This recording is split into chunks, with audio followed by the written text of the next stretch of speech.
¿Alguna vez hablaste mal de alguien sin estar seguro de que era verdad?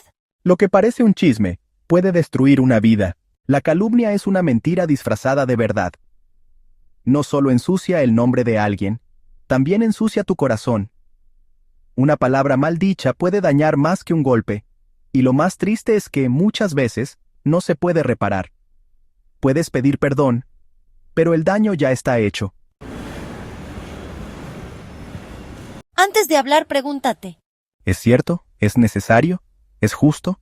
Callar a tiempo también es un acto de amor.